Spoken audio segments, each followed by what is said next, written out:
दहेगाव गटामध्ये ते आता जे माझे आमदार आहेत सातपुते साहेब यांना त्यांच्या सुविधा पत्नी उभा आहे यांना लोकांनी का मत द्यावीत अशी कुठली कामं केली दहेगाव गटामध्ये त्यांच्या माध्यमातून कुठली अशी मोठी कामं झाली दहेगाव गटामध्ये आमच्या मतदारांनी सांगितलं तर बरोबर. आता यामध्ये दोन गोष्टी आहेत. इलेक्शन चालू आहे, भारतीय जनता पार्टीच्या माध्यमातून आम्ही ही निवडणूक लढवत आहे. विचार करायला गेलं तर भारतीय जनता पार्टीच्या या सर्वसामान्य शेतकऱ्यांसाठी महिलांसाठी ज्या योजना आहेत त्या सुद्धा महत्वपूर्ण आहेत, त्या सुद्धा बघितल्या पाहिजेत. लाडकी बहीण सारखी योजना असेल, शेतकऱ्यांना नमो सन्मान योजना असेल किंवा ज्या गोष्टी आहेत त्या तर चालूच आहेत. पण स्थानिक पातळीवरती बघायला गेलं तर गेल्या 5 वर्षामध्ये या दहेगाव भागातल्या रस्त्यांची काय परिस्थिती होती. आज या दहेगाव भागामध्ये भारतीय जनता पार्टीच्या रामभाऊच्या माध्यमातून अतिशय चांगले रस्ते या ठिकाणी झालेले आहेत. लोकांना पहिले महिना डीपी मिळत नव्हते, ते डीपी मिळत आहेत. पाण्याच्या ज्या काही योजना आहेत त्या पाण्याची योजना होत आहेत. समजा छोटे छोटे समाज घटक आहेत त्यांना सभा मंडप असू द्या किंवा विकास निधीची कुठलीही कमतरता रामभाऊंनी आमदार असताना या ठिकाणी पडून दिली नाही.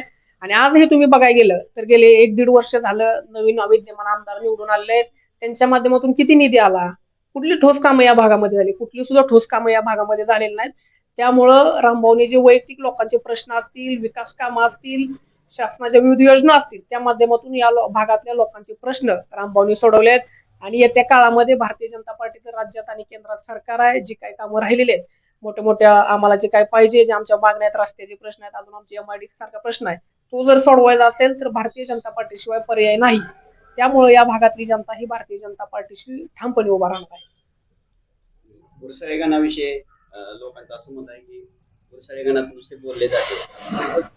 जो विद्यमान आमदार किंवा मागे होऊन गेलेले आपले सदस्य आहेत त्यांनी म्हणजे विरोधकाकडून असं बोलले जाते किंवा जनतेतून की नाही त्यांनी काय काम केली, गुरसाळे गणासाठी काय काम केली. आज ह्या विरोधकांवर जर उमेदवार म्हणजे आज समजा त्या भागातला उमेदवार ह्यांना मिळत नसेल तर तुम्ही ह्याच्यावर ओळखून जावा की काय कामं केली. या भागामधले जे पंचायत समितीला किती त्या माध्यमातून सत्ता ह्यांची होती इतक्या दिवसामध्ये, तर त्यांनी पण काय केलं ह्याचा विचार केला पाहिजे. साहेबांनी कुठलीही पंचायत समिती सदस्याला कुठलाही जास्त निधी नसताना स्वतःच्या स्वकर्तात रस्त्याचे प्रश्न असू द्या, कुठले समजा पाण्याचा प्रश्न असू द्या, स्वतः स्वकर्तातून बोर दिलेले आहेत, कामं केले. 2 उमेदवारांमध्ये जर तुलना करायची म्हणलं तर 100% साहेबांचं काम सरस आहे.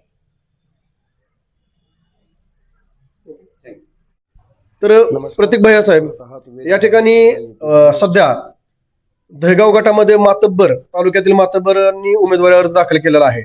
अजून अर्ज माघारी घेतलेला नाही, मात्र मातब्बरांची त्या ठिकाणी संख्या जास्त आपल्याला दिसून येते. विद्यमान आमदार असतील, माजी आमदार असतील आणि मोहिते पाटलांच्या गटातून सुद्धा त्या ठिकाणी फॉर्म भरलेला आहे.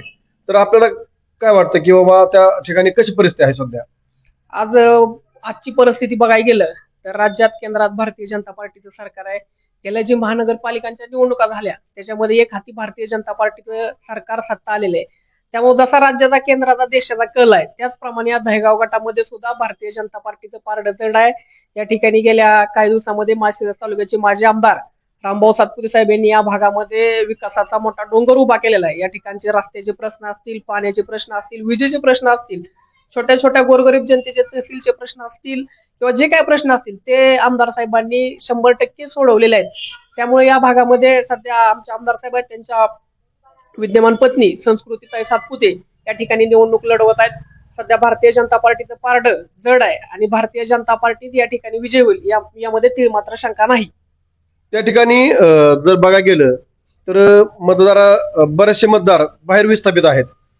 तर त्या मतदारावरती सुद्धा बरंचसं अवलंबून आहे, त्याबद्दल काय सांगाल?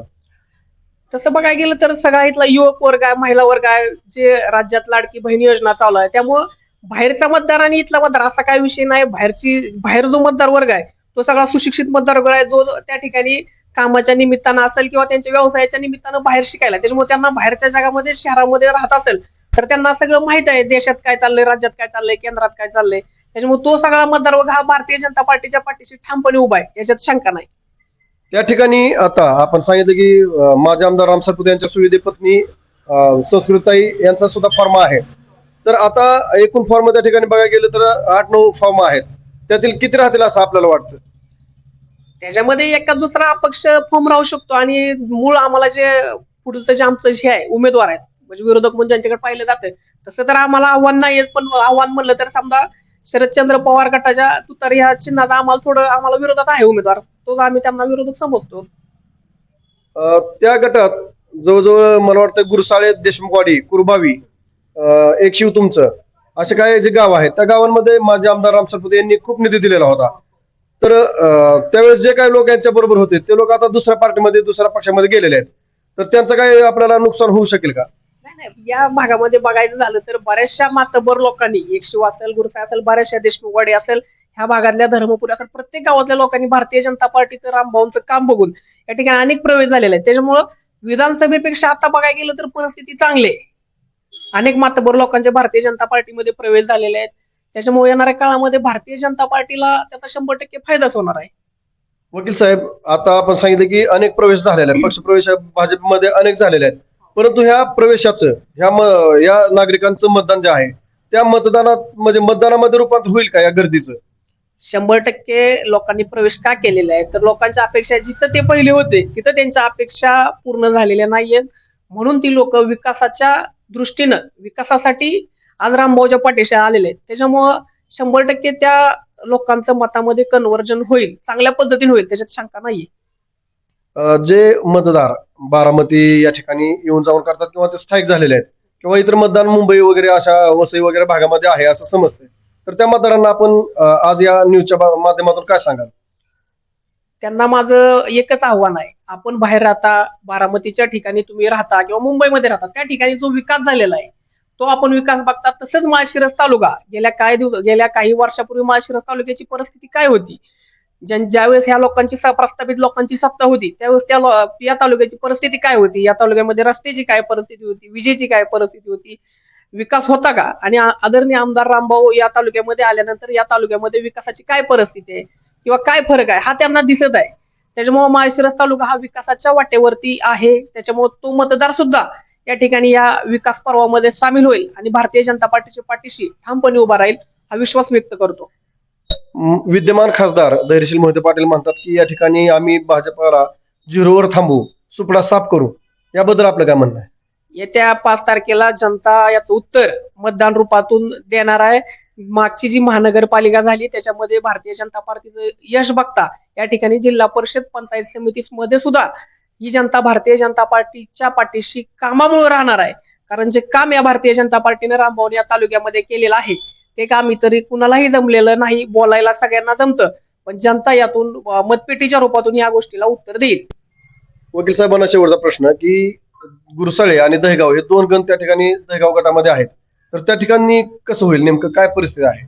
आता गुरसाळे गणाचा विचार करता बघितलं तर आमचे उमेदवार आदरणीय दत्तात्रय शेळके साहेब आमचे उमेदवार आहेत. ते गेले 5-6 वर्ष झालं त्यांनी या मतदारसंघामध्ये अतिशय अहोरात्र कुठलं कुस्ती मैदान असू द्या, कुठल्या गोरगरिबाची अडचण असू द्या, कोविडमध्ये लोकांना मदत असू द्या किंवा कुठं जीर्णोद्धार असू द्या, कुणाचं अन्नदान असू द्या, ह्या सेवेमध्ये ते अहोरात्र त्यामध्ये कष्ट करतात, अहोरात्र त्यामध्ये सामील असतात.